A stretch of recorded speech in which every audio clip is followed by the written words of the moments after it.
Hello, hello. Hi, Grace. How are you?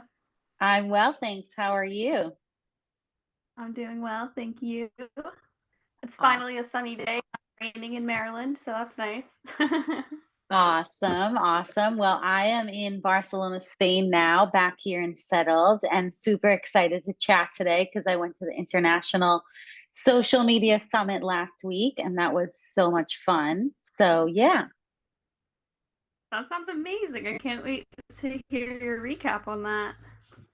yeah. So, should So, we should we kind of, start off with? sorry, what'd Oh you my say? God. I said, should we start off with our poll that we have?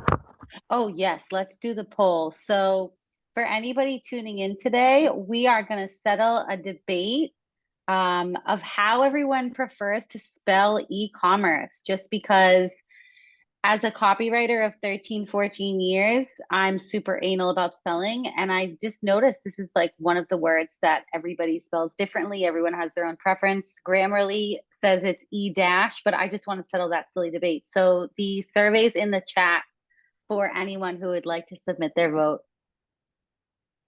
What is your vote, Grace? So I always just go for e dash commerce because Grammarly will just not leave me alone about it. But I actually prefer the lowercase e, uppercase c, just because I think it looks nice. Hmm. No, I agree. I think back in school, like if we're talking textbooks, I think I remember seeing E dash commerce as well. But I'm Interesting. with you. I think Okay. E capital C. That looks nice. It sounds like that e dash must be the way it is. So we'll see what everyone else decides. So yeah. And then shall we just crack into kind of like my key takeaways from the summit? Would that be okay to kind of, because I would love to kind of hear what you think about everything that was discussed there. Um, so in terms of Absolutely. like five key takeaways, I think one of the biggest themes that I saw there was about global communications and localization. So for any e-commerce brands we have joining us that are, United States focused, I think it still applies to United States in itself because the US is so big. And if you're speaking to someone in say Mississippi versus California, the humor is going to be different, the lingo is going to be different. So a lot of people were just basically talking about how to do that on a global scale, but I think when you look at localization as a concept, it's super relevant for whatever country that you're looking at, because whether or not you're expanding globally or you're working with one country, understanding how to speak to people in those different zones, different areas is such an important thing to consider as a marketer. So that's kind of like one of the biggest theme. Is there anything that you would want to add in terms of from e-commerce perspective on localization and global communications? Yeah, absolutely. So one of the brands that I work with focuses on localization. So their theme is Maryland, and you can think of Maryland, it's probably our Maryland flag and crabs. So they definitely encompass that within all of their branding. Um, but then, like you said, if they wanted to take it a global route, they would have to expand that and maybe expand to different states and locations and really get down to the nitty gritty of what those states' culture is. So if they expanded to, let's say, Appalachia, they could move their branding towards that area and then alter the flag and their branding and stuff. So yeah, I get that. Yeah, and I That's really mean, cool. as somebody who moved overseas and did e-commerce writing for, in the States versus in the UK, I thought it was extremely interesting how, after four or 5 years, I could start actually really like making funny jokes and stuff. I think because humor is such a huge part of marketing, especially today. I think that was a great point that one of the speakers made is, hiring local if you want to really get the communications right, whether it's on paid advertisements or organic posts. So I just really enjoyed that theme all in all. um, the next theme, which this is a good one that we could debate, is influencer marketing. So somebody had mentioned, they said influencer marketing is dead in one of the presentations. But there was another presentation that was all about influencer marketing. So all of the attendees, a lot of us were kind of, you know, kind of on the hush debating that is, is influencer marketing dead? I have now reflected on it, and I think influencer marketing is basically like Bitcoin at this point. Yes, there are trust issues. Yes, there's content fatigue. Like I think there is this negative bias that's been painted around influencers, and that's been picked up by, people as being, oh, influencer is dead. It's the opposite of that. Like there's a whole ecosystem, again, like Bitcoin. It's not going anywhere. People just may have some trust issues. So that was one of my key takeaways. Anything you want to add to that? I think just like Bitcoin, it's newer to the marketing world, and with that comes caution, but there's also huge return if you take that risk. If you use an influencer, they probably have your target market within their following, and you get to have your content or products or whatever, or your services in front of your ideal customers by using that influencer. And that could be a great return. It could be through sales or just brand awareness. So that community now knows who you are and what your business does. So I like that analogy. Influencer marketing is like Bitcoin. And I think that's Yeah. why. They don't know much about it, but there could be a great return if you take that risk. Something else that I've seen multiple businesses do is that instead of hiring an influencer directly, they're also creating brand ambassador programs around their own brand, kind of like UGC, user generated content, which I believe we'll talk about later. But rather, they create their platform and link directly to the website. So it's kind of like affiliate marketing in a way, but they have set guidelines on the business's branding, tone, and things that they should talk about. So I don't think influencer marketing is dying. Quite the opposite. And I actually attended a Sprout social webinar yesterday as well. And they shared an interesting stat, which was 80% of consumers are more willing to buy from brands that not just partner with influencers, but partner with them beyond social media content, which I found super interesting because I think that's something, a lot of our viewers might be able to consider is, outside the box of just the traditional influencer management is how can you take that a step further and do bigger projects with them. I think that's what we're going to be seeing more of. I think also understanding the power of cluster influencing is a really good one as well. The concept of if you wanted to get a bikini into the hot hands of Kylie Jenner, this was an example that one of the speakers used. The bikini brand just sent the bikini to all of her friends. And so Kylie was like, oh, all my friends are wearing this bikini. I want to wear it. So I think that cluster influencing is probably a term not many people know outside of our industry. So I just wanted to share that one too. Interesting. I like that. Yeah. Okay, so And number 3 is that cancel culture is going to be changing. I think it's kind of already happening, but there were quite a few questions and discussions around, when to apologize as a brand and when not to apologize.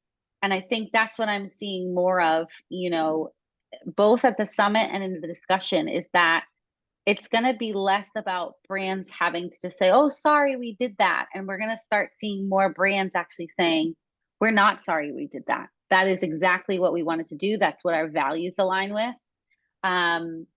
Ryanair, which I will get into that because I got to meet and speak with and hear his presentation from Ryanair, Michael Corcoran.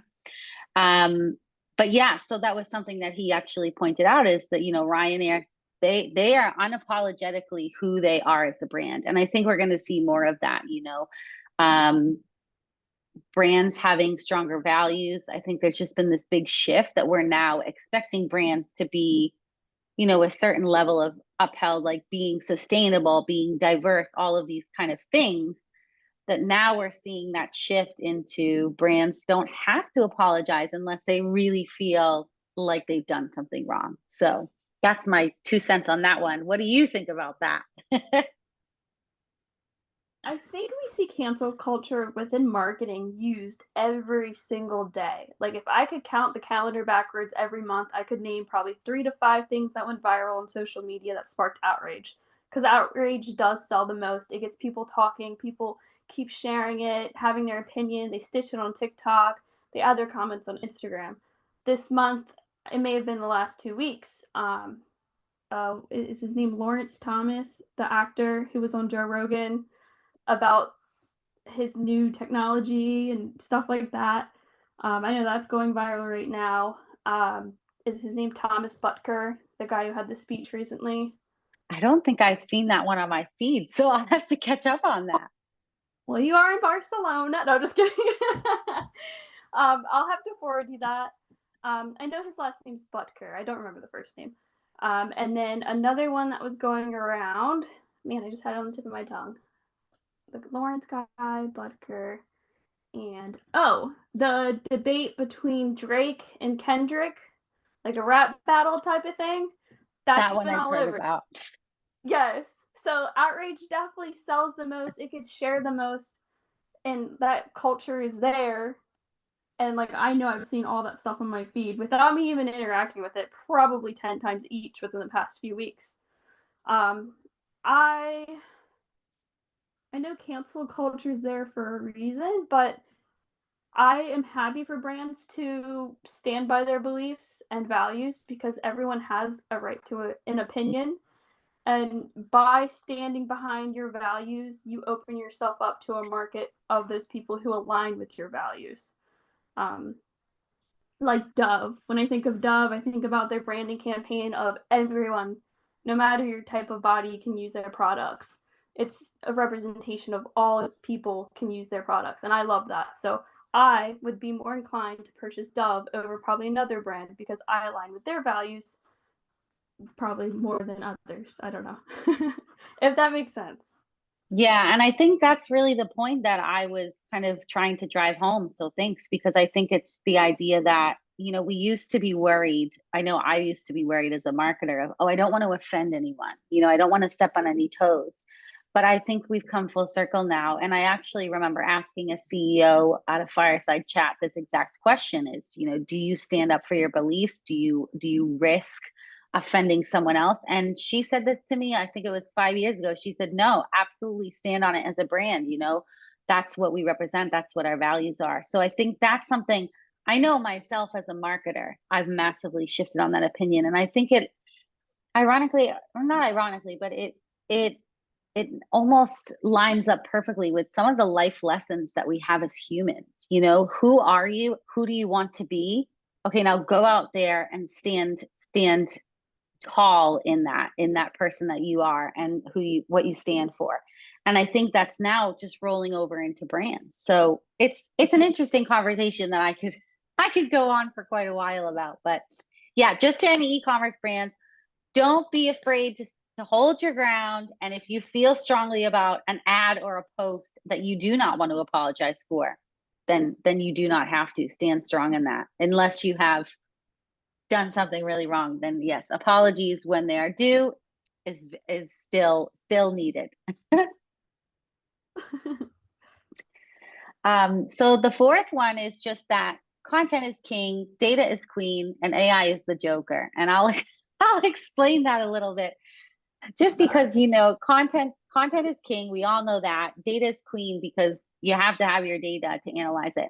The reason I said AI is the joker is because AI is there, and it was some of the conversations at International Summit, but it wasn't the overall focus. I think as a topic, I think we're all a little bit content fatigued on that one. I know I am. But I think maybe the topics need to shift a little bit more towards like how we're actually using AI to make our jobs faster and better. Like I know for one that I just discovered a video editing tool that was AI, and I will be using that 100%. But basically, that like AI is in the game now and it's there to stay and it will be there, but it's not, I think, it's not like content, right? So that's why I said content is king, data is queen. So what's your take on that? I agree. Content is king, data is queen. But that's when a human has eyes on it and can interpret it and put their touch on it. I don't think AI can do all things that a person can. It may generate something that's pretty good, but it still needs human eyes on it. It should be used as a tool, not an end all be all, especially in marketing. If you see some social post, you can tell which posts are AI generated captions. They use tons of emojis. They use words like elevate a million times. And those are just a few examples. So I definitely believe in using AI to be more productive as a marketer, but definitely edit, look at it, and make sure it makes sense and it's relatable to humans, because AI can probably talk well to AI, but not necessarily relate to others, especially your customers or Yeah. your online. And that goes directly into what the first thing we talked about is the global communication, right? Like AI is just not going to be able to differentiate between one town and another. So yeah, and I think from an e-commerce brand standpoint, the question really is, where can we insert AI to make things faster and smoother? But it's not the everything. It's literally just going to be inserted into strategies. So I will go on to the last point because this was the best part of my year so far. So Michael, I know I'm pronouncing his last name incorrectly because he's Irish. It's Corcoran. Corcoran. So he is no longer with Ryanair, but he is the guy behind the entire strategy that they're doing now to this day. And he basically presented on that. My favorite point, which I've been listening to his podcast on Social and Six, is just that Ryanair is literally the exception to the rule. That's who the brand is. It does not mean that everybody should go out and start taking the piss and winding up their customers. It works for some people, it works for some brands, but Ryanair is the exception to the rule. And that's because that is what that brand represented before then. So I think that's something super important for e-commerce brands to just take note of in general, is like that what is an amazing strategy. It's great, but specifically because it works for them. So it doesn't mean that's what you need to do. It just means that you need to find the strategy that really aligns with your brand. If that does align with it, brilliant, great.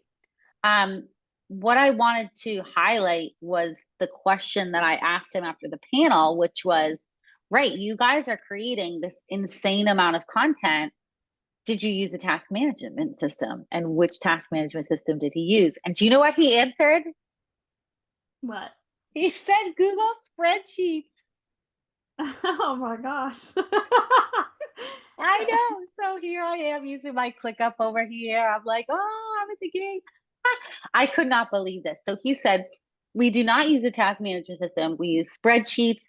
And the other question I asked was, how do you ensure the cohesiveness for like tracking and understanding where the boundary lies? And he basically said that they didn't have a boundary. So like anything and everything goes. So cohesiveness wasn't as much of an issue for them because they had such, wide range of topics to go with. But what I found the most interesting was the fact that they didn't use task management system, and actually he broke up the team in a different way. So usually we have our content managers, we have our social media managers, community management. He had 3 teams, which was instant responders, scheduled posters, and community managers, which I found extremely, I mean, that to me just blew my mind. I love the idea of having an instant responder team and then having your scheduled content, because that is literally everything I preach. So I will shush for a minute and let you, I want to hear what you think. I love that. I feel like as a social media manager, it's easy to take on contracts with businesses where you have to be all of these things, and doing that all by yourself can be so exhausting. So that's refreshing that he has a team where it's broken up into those things, like instant responders. I'm guessing that's instant engagement, like someone just commented on a reel, they can respond to it and keep the conversation going. Instant responders is actually creating content around trends. So like Oh, responding, yeah. So they have the community managers for okay, interacting and engaging, but the instant responders, that's why I was so like, I that's thought this awesome. was, yeah, such a great idea, because you have your scheduled posters who have the schedule, they have all the content. Yeah. And obviously they have like a bucket of like, these are the top performers, and then they recycle them. So the instant responders are there to be like, hey, there's a trend going out about Kim K right now, and we need to hop on it. And that Uh, is amazing. wow. That's brilliant. I love that. Yeah, so I think from an e-commerce brand's perspective is think outside the box when it comes to your team makeup and how it makes sense. I think that was my biggest takeaway, I think, is that, looking outside the box when it comes to organizing a team and how it works for social. Definitely. Okay, you have a Google update? So that one I just was going to touch upon. Cookies are leaving, and this is something I brought up at the summit as well because I was like, nobody's talking about it, and it did just get pushed back another, I think, year, but they are still like slowly taking cookies away. So I think just the key takeaway from that is be aware of it. Speak to your SEO team if you have an SEO specialist on board. Speak to your SEO specialist. They will know how to make sure that you have you're utilizing the best SEO tools to make up for that loss.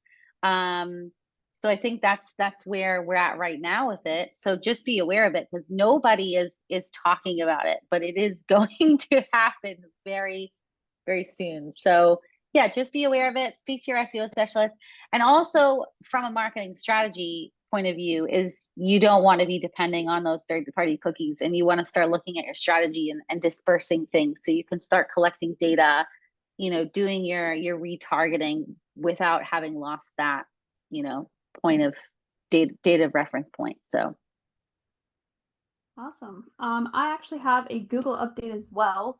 They are rolling out AI summary ads. So, for example, if someone searched, how do I get wrinkles out of clothes?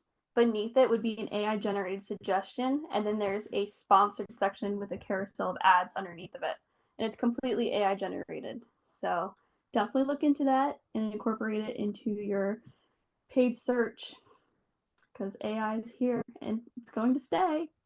have you tried that one out yet? I haven't. This article was released yesterday, and then maybe at the end of this webinar, I can include the link as well so people can check it out. Yeah, I'd be curious to know how that AI copy is. I'm always curious to see how the copy comes out from an AI point. Yes. All right. So I guess we can move on to social media for e-commerce brands. And I know this is a burning question for everyone, but how long does it take to build a new social media profile? It's the unending question.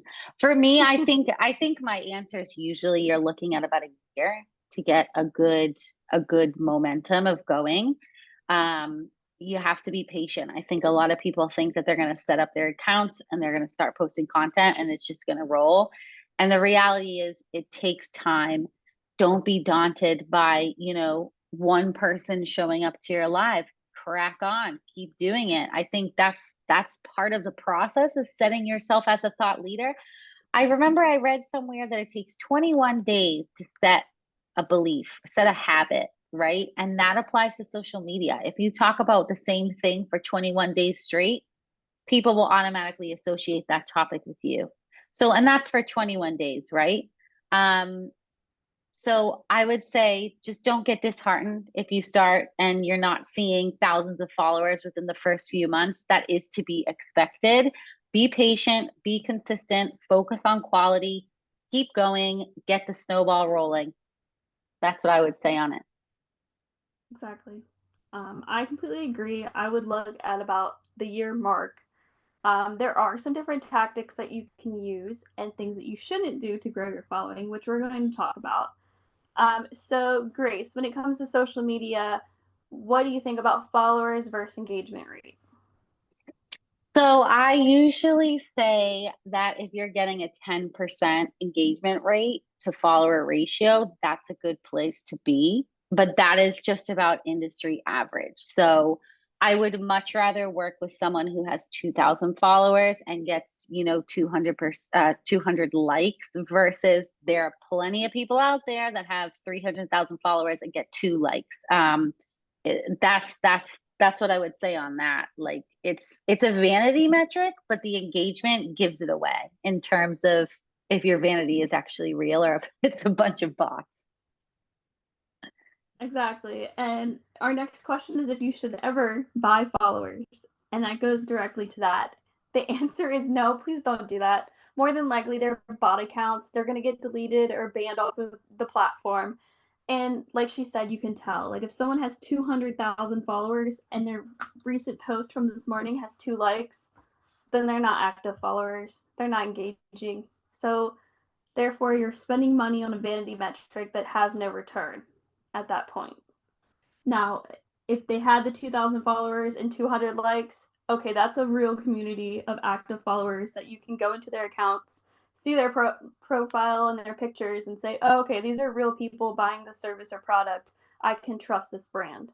And I think that's important. It's all about building trust and a community that engages with you and supports your brand. There are some ways to increase your engagement rate. Grace, do you want to start off with any? Yeah, before we go on though, I would just add as well that by buying bots, you are literally skewing your data, which makes doing audits and any sort of data analysis, it ruins it. It ruins your data. So just that's what I would add about that. Now, the question you asked me was what now about engagement rate? Yeah, tactics that business owners can use on their social media to help boost their engagement rate on Yeah, socials. I think from a CEO standpoint, it's just getting out there and actually posting. I think starting with a consistent, realistic goal is where you want to start. So take myself for example, I just started once a week, every Wednesday posting once a week. But then once all my other efforts started coming together, like summits and podcasts and all this stuff, it started coming all together. I think not being afraid to get in front of the camera and sharing your best learnings. Like I think that's something that I noticed, just being super open and honest about like, hey, here's 5 things that I've changed that have changed the game for me when it comes to freelancing. That was like 5 super simple things. So if you want to increase engagement, be honest, be open, share consistently and share quality, like give your best stuff away for free, right? And also show who you really are. That's something that I'm not sure if it's just because I'm a millennial. I'm not used to oversharing on the internet. So that's something that I'm practicing. Yeah, for sure. I think being authentic is key. Um, People want to know the real you, why you're doing what you do, and what your product or service is, and how it benefits them. Um, I think some other tactics that you can use as a business owner, especially on e-commerce, is if you're focusing on producing quality, images, reels, carousels, and you have that consistent schedule, whether it be once per week, twice per week, adding those things to your story and using engagement pieces like questions, polls, things like that, and then reposting the user-generated content off of that can help boost your engagement rates. I do that for one of the brands I work with, and they have like a question every week related to the community. And it's funny because the answers we get from the community are funny, and then people can respond and be like, "Yeah, me too. Oh my gosh, that's so silly." And it's just a cute little thing, but it definitely boosts engagement rates, and then they can see what your upcoming posts are as well. I also try to aim for 4 to 6 story posts for my e-commerce brands per day. It doesn't have to be new content that day on like the main feed, but I always make sure I have something on the story along with maybe a product image with a link to buy, some engagement pieces with polls or questions, and then I like to repost a reel of our products as well. So Awesome. that's I would just totally agree with you there. And I remember during my time at Silkfred, the UGC post did the best on LinkedIn for us. And for e-commerce brands wondering how to utilize LinkedIn, that's a great way to that's a great place to highlight your UGC, just going off what you said. That's awesome. Also, I forgot about this last month, but one of the products on the e-commerce site that I work with has stickers, and everybody always sends in their stickers on their water bottles, their laptops, and their cars. So I decided to host a sticker contest or sticker battle on the story. So I would use the divider thing on Instagram with the one photo and then the other photo, So one of them was like a VW bug or VW van with like a circle sticker on it, and then the other one was like a mom van, like a Grand Caravan with like a different type of sticker. So it was funny to see like how people were voting. So yeah, anything you can do to put user generated content out and then even make it more engaging on top of that is great. And then something else I've done recently for the e-commerce brand is having a live sale. I'm not sure if I mentioned this last webinar, did I? I don't think you did, but it is a great thing to mention. Yes. So if you are a seasonal e-commerce brand and say summer's coming up, you have some inventory left, just a spare few of each kind from last summer, host a live sale event and go live on Instagram and Facebook. Have the owner there, some brand ambassadors, say, here's what we have right now. It's only $5. Drop a red heart in the chat and it's yours, and we'll send you the invoice and you can get it this week. It's an easy way to clear out inventory, but also boost your sales for the month. So I definitely say invest in lives. 100% agree with you there, because we used to do this at SilkFred where we would have the Black Friday sale and it was all done on live. I introduced this really cool game that one of our competitors stole, called Spin the Wheel of Dresses. So it was like you're tuning into the live and you spin the wheel and you get whatever dress you land on. So if you can do any gamification in there, that is a mega big winner of like, tune in, get the sale, but we're also going to be giving away a free item. People love that, and it really makes their day. And that did really, really well for us. I think we hit like 1 million views on that one, Spin the Wheel of Dresses. So yeah, definitely. And then, I was going to say gamification is amazing. During our live sale, we also did that. We had like Maryland themed questions, and whoever answered first got like a free tray or something. So we included some little bits of free product as well, in addition to the stuff that was on sale. exactly. And then another thing that we did, if you have any samples that you simply cannot sell, like because the stitch is off, hold a sample sale and donate the proceeds to a charity. I did this with SilkFred and it saved the company money because we were paying money to keep these samples in storage. We couldn't sell them. So we actually saved money by, having a sample sale, getting the stuff out of storage. And I think we raised something like 20,000 pounds for numerous charities. So that's another thing that you can do. I love that. All right.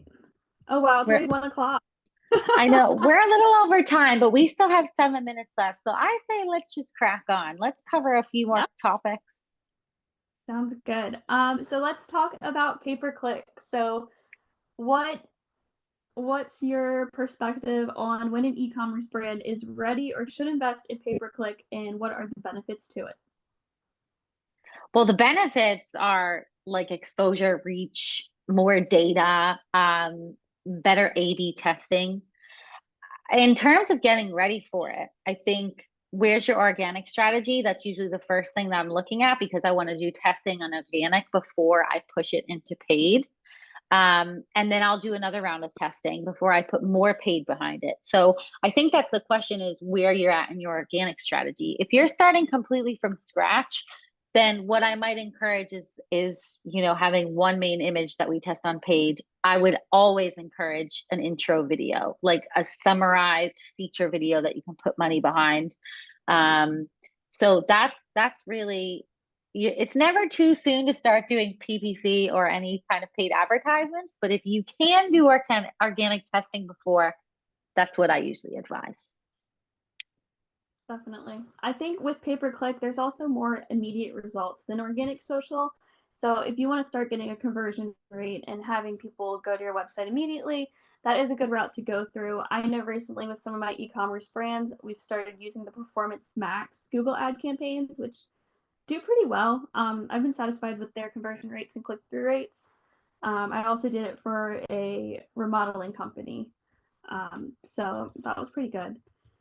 And then in terms of email marketing, is that something that an e-commerce brand should definitely invest in? If you don't, I'm going to be mad at you.